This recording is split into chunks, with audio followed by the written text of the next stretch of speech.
En Santa Elena, Antioquia, a 2.500 metros de altura y a 356 kilómetros de distancia del mar, Francisco Javier y Francisco Hernán se dedican al modelismo naval, que para ellos, más que su trabajo, es algo así como el motor de sus vidas.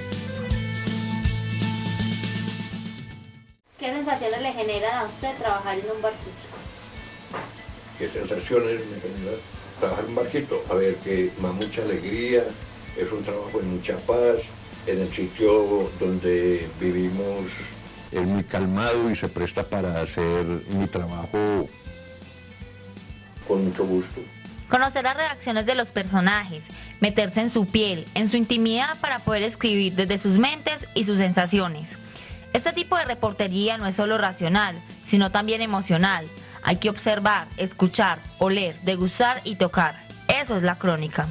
Pues la crónica simplemente es un formato, un género periodístico, en este caso en televisión, en donde se le da voz a las personas, a las historias, a los lugares, al ambiente, en donde de alguna manera más allá del registro se da cuenta un poco más de lo que le puede pasar a una comunidad, a un personaje, a una forma de pensar. Cuando vos estás haciendo una crónica, obviamente tenés que tener como conciencia plena de las leyes que hay. Es como un dibujante, uno no empieza rompiendo los moldes sin antes haberlos conocido. Primero hay que tener muy interiorizado todo esto de cómo es el deber ser, cómo se debe contar una crónica. Luego vendrá el tiempo, la experiencia o el atrevimiento necesarios para poder contar una crónica, incluso ofendiendo el tiempo. La cámara, la música, los sonidos ambientes son protagonistas. Las historias y los personajes también lo son. No solamente como cabeza parlante, sino como personajes que además de contar la historia que narran, también su acción y puesta en escena están contando una historia adicional. Al momento de hacer la preproducción, si bien es la historia de una persona o personaje, o es la historia de un sitio, o es la historia de un acontecimiento, lo mínimo es conocer uno que va a contar. Hay que ponerse muy cerca del personaje, porque si yo lo entiendo, si yo lo comprendo, lo sé leer y sé transmitir eso. Entonces la crónica siempre va a ser mucho más rica audiovisualmente, lo que yo diga, lo que yo ponga ahí, lo que yo exprese, porque logré llegar al personaje. Es muy difícil llevar a cabo una buena crónica si antes no has conocido el sitio, el lugar, el personaje, la escena, para poder llegar, digamos, con un criterio claro acerca de lo que realmente quieres hacer. Es un respeto hacia él y contar una historia con un orden lógico, con un orden coherente y que entretenga.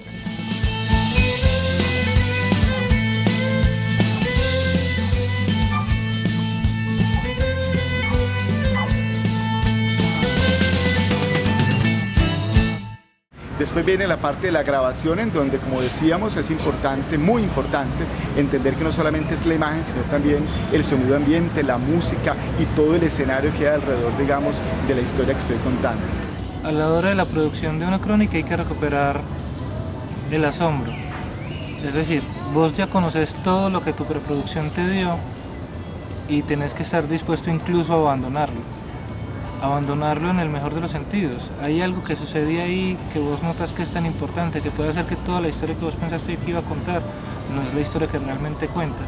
Porque es que desde el audiovisual hay una riqueza, vos puedes jugar, hacer lo que quieras, proponer a través de la imagen, del diálogo, del audio.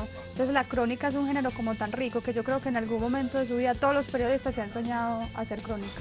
Y debajo de la piel es que están realmente las historias, las motivaciones por las cuales alguien hace algo.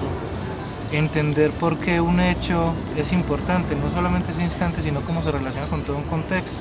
Por último viene la parte de postproducción, en donde de alguna manera puedo hacer cosas, pero si he hecho mala la producción y mala la producción, seguramente voy a tener dificultades y voy a comenzar haciendo artificios en la edición. El buen cronista va más allá del simple acontecer. Su mirada, por así decirlo, atraviesa el entorno. El propósito de la crónica se centra en informar y orientar. El buen cronista nos asoma al mundo externo, dándonos los hechos como asimilados y digeridos.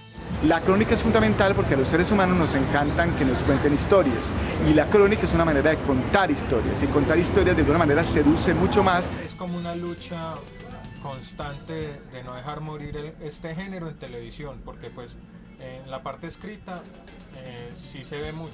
En televisión pues hay espacios que se venden como crónica, pero que no necesariamente son crónicas, pueden ser columnas de opinión extendidas, como sucede con Pirri, por ejemplo.